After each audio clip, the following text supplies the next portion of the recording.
ဒါပေမဲ့ဗျာပွင့်လေပြောတော့ UEC ရဲ့ဒီနောက်ဆုံးသတ်မှတ်ချက်တွေအကုန်လုံးကပါတီကြီးတစ်ခုနဲ့ကတော့လုံးဝကွက်တိကြတယ် UEC ရဲ့ထုတ်ပြန်ချက်တိုင်းကိုပါတီကြီးတစ်ခုကတော့ယာနှုံးပြေလိုက်နိုင်တယ်ကျန်တဲ့ပါတီတွေတော့တော်တော်လုံးရုန်းကန်ရတယ်ပါတီကြီးတစ်ခုကတော့ယာနှုံးပြေလိုက်နိုင်တယ်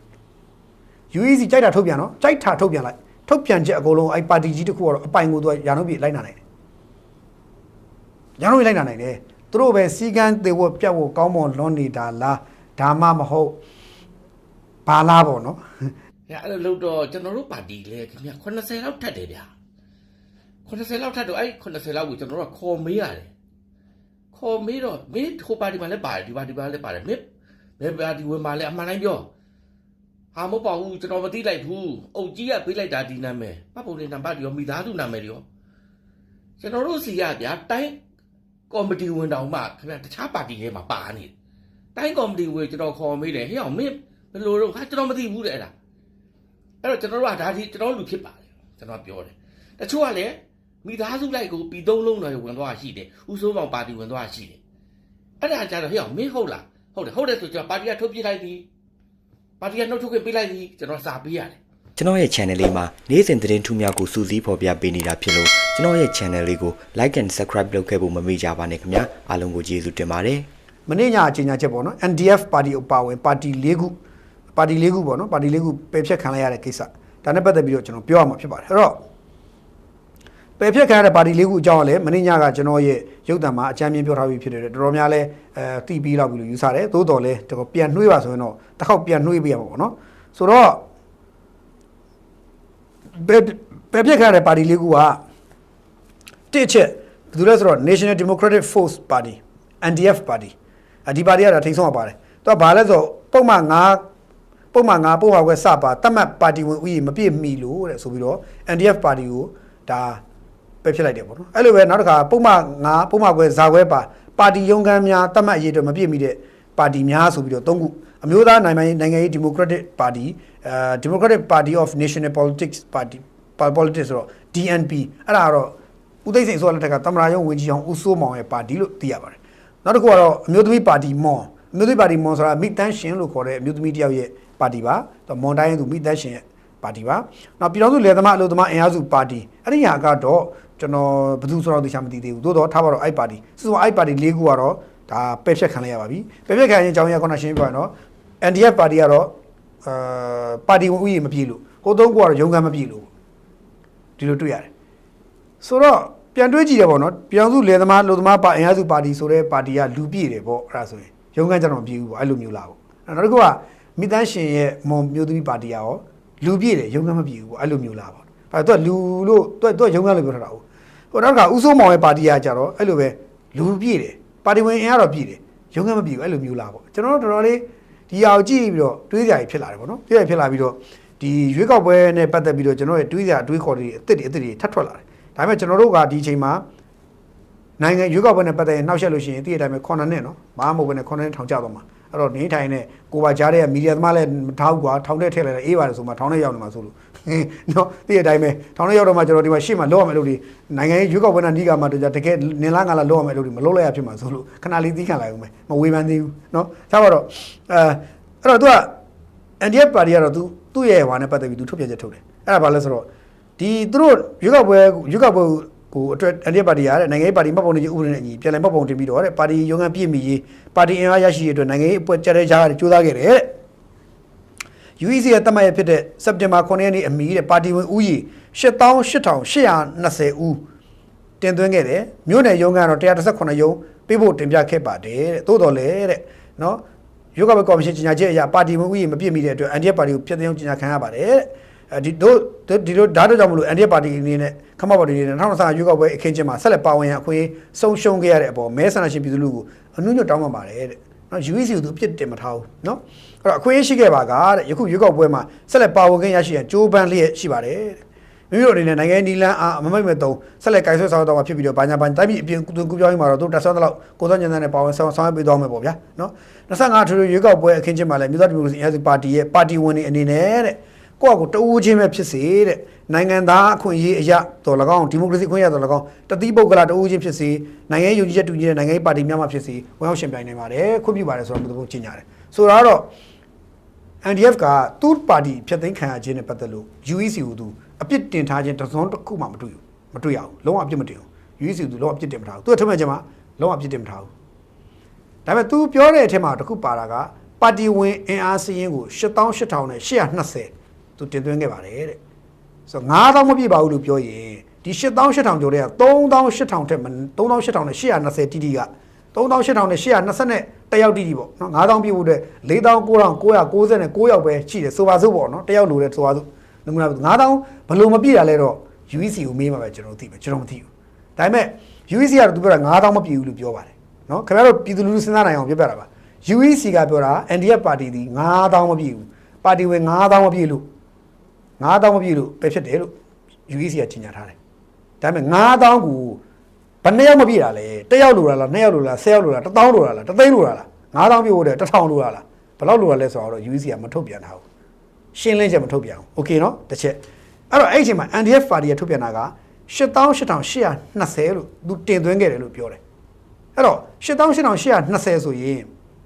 တေချာတာကပါတီဝင်9000ပြည့်ရမယ်ဆိုတဲ့ကိန်းဂဏန်းထက်38,820ဦးကြီးပိုများနေသေးတယ်ပြည့်ရမယ်စင်းတဲ့ပြည့်ရမယ်ပမာဏထက်38,820များနေသေးတယ်အဲ့ဒါဆိုရင်39,000လောက်တော့ဦး39,000ထက်မနည်းသောပါတီဝင်စင်းရကပါတဲ့ပါတီဝင်မဖြစ်ထိုက်သူတွေဖြစ်နေလို့ကန်ဆယ်လုပ်တာလားအဲ့တော့ UEC အနေနဲ့ဒါကိုဖြေဖို့လိုတယ်မီဒီယာတွေဖြေဖို့လိုတယ်ပြည်သူတွေကသိချင်ပါပဲဖြေဖို့လိုတယ်ဒါပေမဲ့ NDF ပါတီကလုံးဝ UEC ကိုအပြစ်တင်မထားဘူးထူးခြားတာပြစ်တင်မထားဘူးเนาะသူရုံးခန်းအနေနဲ့ဆိုရင်လည်း139ရုံးခန်းတင်ခဲ့ပါတယ်လို့သူပြောတယ်အဲ့တော့ तू က UEC အထက်မှာကျွန်တော်ရုံးခန်းအကြောင်းပါမထားဘူးဒါဆိုရင် NDF ပါတီကရုံးခန်းပြည့်တယ်ဆိုတော့အတိတ်ပဲတက်ရောက်တယ်လူမှမပြည့်တာကိုဟာပေါ့ပါတီဝင်မပြည့်တာဆိုတော့ပါတီဝင်ဘယ်လောက်လိုတာလဲဆိုတော့မေးခွန်းကိုတော့ဘယ်လောက်မပြည့်တာလဲ9000ဘယ်လောက်မပြည့်တာလဲဆိုမေးခွန်းကိုတော့ UEC ဖြေဖို့တော့လိုနေပြီသူ့သဘောနဲ့သူမပြည့်ဘူးကွာလို့ပြောလိုက်လို့ရတယ်ဆိုလဲခံတာပေါ့ဗျာခံကြပေါ့ဒါပဲရှိတယ်မဟုတ်လေ UEC မပြည့်ဘူးဆိုလဲခံကြပေါ့ဘာမပြည့်တာလဲဘယ်လိုမပြည့်တာလဲမေးမသိဘူးကွာမပြည့်ဘူးကွာဆိုလဲခံကြပေါ့ဒါပဲရှိဟုတ်တယ်မလားเนาะရှင်းလေးဒါကတော့သူတို့မှလုတ်ပိုင်ခွင့်ရှိတာပဲလုတ်ပေါ့ဒါကတော့ပုံမှန်လေးပြော UEC ရဲ့ဒီလုတ်ပိုင်ခွင့်နဲ့သူလုတ်တာပဲမှန်တယ်လို့သူယုံကြည်တယ်ဆိုရင်လုတ်ပေါ့အဓိကက UEC ကကိုလုတ်တဲ့အလုပ်ကိုပေါ့ပါလိပ်ပြလုံးဖို့လိုတယ် UEC ကလိပ်ပြလုံးဖို့ကိုမှန်တယ်ဆိုတာကိုတိတ်ခါတမာတိရှိတိတ်လိပ်ပြလုံးနဲ့တတိရှိလုပ်ရဲဖို့လိုတယ်ဒါ UEC မှန်တယ်ဆိုရင်ပြောတာเนาะမှားနေတော့ကျွန်တော်မသိဘူးမှန်တယ်ဆိုရင်ပြောတာမှန်တယ်ဆိုရင်တတိရှိပြောရမယ်ဟေး9000ကိုဘာကြောင့်မပြည့်တာဘယ်နှစ်ယောက်မပြည့်တာဘယ်နှစ်ယောက်လိုတာဘယ်နှစ်ယောက်ကလုံးဝဘာတွေဖြစ်နေတာပြက်သားပြောပလိုက်မှာ UEC ကဒါပြောပြရမှာအဲ့လိုပြောပလိုက်တော့မှ UEC လုံးဝမှန်တယ်လို့ကျွန်တော်ကဟာ UEC တကယ်မိုက်တယ်မှန်တယ်ကွာဆိုကျွန်တော်လက်မထောင်းအောင်ပါအခုက UEC ကိုလက်မထောင်းပြီးတော့မှန်တယ်ကွာလို့ပြောဖို့တော့ကျွန်တော်တို့မှပြောတဲ့စကားမရှိဘူးဖြစ်နေတယ်အဲ့ပြည်သူလူထုကိုကျွန်တော်ပြန်ရှင်းပြဖို့မှာရှင်းစရာစကားလုံးမရှိဘူးဖြစ်နေတယ် UEC က तू ကတော့9000ပြည့်လို့ပြောတာဟုတ်လားဆိုတော့မသိဘူးဖြစ်နေတယ်ဟိုဆိုလိုတာဗျာ UEC ကသာ तू သာတကယ်ကို9000မပြည့်တာဘယ်လောက်ပါလို့တိကျပြောနိုင်ခဲ့ပြီဆိုရင်တော့ကျွန်တော်တို့ကလည်းလူထုကိုပြောတော့မှာဟုတ်တယ်အဲ့ဒီပါတီရဲ့ကိုယ်ပါတီဝင်လောင်းဘယ်လောက်ဟာပါတီဝင်လောင်းဘယ်လောက်လုံးဝမှတ်ပုံတွေလွဲနေတာဘာလွဲနေတာဟိုဟာလွဲနေတာဒီဟာလွဲနေတာလွဲနေတာကြောင့်လူပေါင်း4,000လောက်ကမပြည့်တာဒါကြောင့်မပြည့်4,000လောက်ကကန်ဆယ်ဖြစ်သွားတာဒါကြောင့်မလို့မပြည့်တာဘာညာပြောလို့ရတယ်ဒါပေမဲ့ UEC ရဲ့ဘာမှမလာဘူးအဲ့တော့ကျွန်တော်လည်းဘာမှမပြောတာဘူးအဲ့တော့ ND အဲ့တော့ဦးစိုးမောင်ပါတီလည်းဒီလိုပါကျန်တဲ့ပါတီလည်းဒီတိုင်းတူတူပါပဲကျန်တဲ့ပါတီတွေကိုလည်းဘာချောင်းဆိုတဲ့အကြောင်းပြချက်ကလိုတယ်ခိုင်မာတဲ့အကြောင်းပြချက်လိုတယ်လူကကိုဘာကြောင့်ဒီလိုဖြစ်တယ်ဆိုတာကိုပြန်သိဖို့အတွက်ကသက်ဆိုင်ရာစီးရင်စစ်တဲ့ပုံကိုယ်တွေကိုပြန်မေးရတာဘာမှားသွားတာလဲဘာများတော့လောက်ပါကျွန်တော်သိချင်ပါတယ်ဆိုရင်ပြန်ဖြေပေးရမှာတောင်းရှိတယ်တစ်ချိန်တော့ဒေါအောင်ဆန်းစုကြည်တို့ပါတီမဲမတမာမှုဖြစ်တဲ့အချိန်မှာမဲမတမာမှုဖြစ်တဲ့အချိန်မှာနော်မဲမတမာမှုဖြစ်တဲ့အချိန်မှာမဲမတမာမှုတန်တရားရှိပါတယ်လို့ဗိုလ်ချုပ်မှုကြီးတို့ကစာပို့လိုက်တဲ့အချိန်မှာ UEC တို့အုပ်စုတွေကဒေါအောင်ဆန်းစုကြည်တို့အုပ်စုတွေကဟေးမင်းတို့မဲမတမာမှုဆိုတာငါတို့ကတမာတယ်ကွာမင်းတို့ကမတမာဘူးပြောတယ်ငါတို့ကတမာတယ်ကွာဆိုပြီးတော့တောင်းခံလိုက်တဲ့အတွက် UEC အဲ့လိုခတ်ပြက်နေလိုက်တဲ့အတွက်ဘာဖြစ်လဲဒီနေ့လိုမျိုးစစ်တပ်ကကောက်ပြီးထိမ့်ပက်တဲ့ကိစ္စကြီးဖြစ်ကုန်တယ်တမကြရင်မှန်ကန်ဖြေဖို့ရှိတယ်လူတယောက်ကကျွန်တော်အဲ့တုန်းကလည်းပြောခဲ့ပို့တယ်လူတယောက်ကမဲမတမာဘူးကိစ္စတစ်ခုနဲ့ပတ်သက်လို့ကျွန်တော်ကပဲထားပါတော့ကျွန်တော်ပေးလိုက်တဲ့မဲဟာထားပါတော့ပါတီတစ်ခုကိုကျွန်တော်ပေးလိုက်တယ်ဒါပေမဲ့တခြားပါတီတစ်ခုကဘာလို့ဖြစ်နေရလဲကျွန်တော်တန်တရားချင်းကျွန်တော်မဲလေးကိုစစ်ပေးပါလို့လူတယောက်ကဒါတောင်းဆိုလာခဲ့ရင်တောင်းမှပဲတမကြတဲ့ UEC ဟာမှန်ကန်နဲ့ဟုတ်တယ်မင်းဟာဒါကိုထည့်တာဒါပေမဲ့ဒီကိုရောက်သွားတယ်ဒါတစ်ခုပြောတာဒါချက်ချစ်ကြရမယ်ဒီလိုမျိုးရှင်းပြပိုင်ခွင့်ရှိရမယ်ရှင်းပြပေးရမယ်ဒါပေမဲ့အဲ့ဒါကိုမရှင်းပြဘူးဆိုရင်တမကြမှုဆိုတာဘယ်ကြောင့်မှသွားထားတယ်လဲဆိုတော့မိကုန်းကိုကျွန်တော်တို့ကစဉ်းစားစရာဖြစ်လာတယ်အဲ့ UEC အနေနဲ့ကိုယ့်ရဲ့တမကြမှုကိုသစ္စာတရားတိတ်ခါတမာတိကိုပြသဖို့လိုတယ်ဒါမှလည်းကျွန်တော်တို့ပြည်သူလူထုက UEC ဒီတမကြတဲ့အဖွဲ့အစည်းဖြစ်တယ်ဆိုတော့ကျွန်တော်ပြည်သူလူထုပြောမှာ အခုကတော့ UEC တမန်ကြပါတယ်လို့ကျွန်တော်ပြောဖို့အတွက်ကို UEC ဆရာအဖြေကျွန်တော်တို့မသိရသေးဘူးမသိရတော့ပြောနိုင်သေးဘူးပေါ့နော်သိရင်တော့ကျွန်တော်ပြောပါမယ်အခုတော့မသိသေးဘူးဆိုတော့စောင့်ကြည့်ရမှာပေါ့ဗျာပါတီ၄ခုလုံးဘာကြောင့်ဒီပါတီ၄ခုလုံးကမှအပြစ်တွေပါတီရှိတာလေဒီနေ့ကျေလောင်တာကတော့ NDF ပါတီကပိုအတန်ကျဲတဲ့အတွက်ကျွန်တော် NDF ပါတီကိုတည်ပြောရတာသူကတော့အတန်ကျဲတယ်ဘာလို့ဆိုနိုင်ငံတကာမှာလည်းပြည်ပေးမိတာအကုန်လုံးဒီ NDF ပါတီကိုပဲခနဲ့သလိုရွဲ့သလိုရေးတာမျိုးလိုရေးနေတာဆို NDF ပါတီလည်းလှိမ့်နေအောင်ခံရတာပဲပြောရရင် NDF ပါတီကအဲ့ဘောခနဲ့တာတွေသူခံစိတ်ဆိုးပြီးထားဖြူးဖြူးလုပ်ရင်လေအဲ့ NDF ပါတီထိသွားနိုင်တယ်ဆိုတော့ NDF ပါတီရဲ့အနေထားကတော်တော်လေးဟိုဘာဖြစ်တယ်ဥဆိုးမောင်တို့ကတော့အတန်ငြိမ်နေတယ်ဘာသာမကြားသေးဘူးမိသားရှင်ကတော့ထပြောတယ်သူရုံးကမပြေဘူးလို့ပြောအောင်ကျမလည်းရုံးကမပြေဘူးလို့ပြောမိသားရှင်ကတော့ပြောပါတယ်ဟိုမြို့မွေးပါတီမိသားရှင်ကတော့ပြောတယ်သူရုံးကမပြေဘူးလို့ပြောအောင်ကျမ AR တိုင်းမှာဆိုကျမအလိန်ခံလိုက်ရတယ်သူကိုစား AR 26မြို့နယ်ကိစ္စအတွက်ကျမလုတ်ခိုင်းတဲ့ကိစ္စကိုကျမ2မြို့နယ်ပဲလုတ်ထားပေးတယ်ကျန်တဲ့မြို့နယ်ပေါင်း20ကျော်ကကျမကိုလုတ်ထားတယ်လို့ပြောပြီးခုကျမကိုလိန်တယ်ခုကျမသိရတယ်ဘာညာရှူးရှဲဖြစ်ကုန်တယ်တော့မိသားရှင်တို့ကတော့ဆိုတာကဘာသူတို့လိန်ခံလိုက်ရတယ်ဆိုတဲ့ပုံမျိုးပြောတာရုံးကအလိန်ခံလိုက်ရတယ်ဆိုမျိုးပြောတာဆိုတော့အဲ့တော့ तू ပြောချင်တာရုံးကအလိန်ခံရတဲ့ခုမှရုံးကမပြေဘူးဆိုတာဖြစ်နိုင်တယ်ဆိုတော့ तू ကတော့ပြောပြီးသွားပြီကိုယ့်ဘက်ကတော့အဲ့ဖြစ်လို့ဆိုတော့ကျွန်တော်တို့တော်တော်လေးစိတ်ဝင်စားပါတယ်ပွင့်လည်းပြောရင်တော့ဒါဒီအကုန်လုံးကတိုင်းပြည်မှာရှိတဲ့လူထုကတန်တရားတွေကြီးထွားမှုမဖြစ်သင့်ဘူးပြီးတော့လူထုကတော့နောက်ဆုံးမှလူတွေစိတ်လျှော့သွားလိမ့်မယ်ဩလက်ကားမကွာလက်ကားပါအဲ့လိုဖြစ်သွားလိမ့်မယ်နော်ပွင့်လည်းအဲ့လိုဖြစ်သွားလိမ့်မယ်ဒါပေမဲ့ဗျာပွင့်လည်းပြောရင်တော့ UEC ရဲ့ဒီနောက်ဆုံးသတ်မှတ်ချက်တွေအကုန်လုံးကပါတီကြီးတစ်ခုနဲ့ကတော့လုံးဝကွက်တိကြတယ် UEC ရဲ့ထုတ်ပြန်ချက်တိုင်းကိုပါတီကြီးတစ်ခုကတော့ယာနှုံးပြေလိုက်နိုင်တယ်ကျန်တဲ့ပါတီတွေတော့တော်တော်လုံးရုန်းကန်ရတယ်ပါတီကြီးတစ်ခုကတော့ယာနှုံးပြေလိုက်နိုင်တယ် UEC ကြိုက်တာထုတ်ပြန်နော်ကြိုက်တာထုတ်ပြန်လိုက်ထုတ်ပြန်ချက်အကုန်လုံးအဲ့ပါတီကြီးတစ်ခုကတော့အပိုင်ကိုသူကယာနှုံးပြေလိုက်နိုင်တယ်ယာနှုံးပြေလိုက်နိုင်တယ်သူတို့ပဲစီကန်းသေးဝပြတ်ဝကောင်းမွန်လွန်နေတာလားဒါမှမဟုတ်ဘာလားပေါ့နော်အဲ့တော့မေးရတော့ဘာလို့ तू က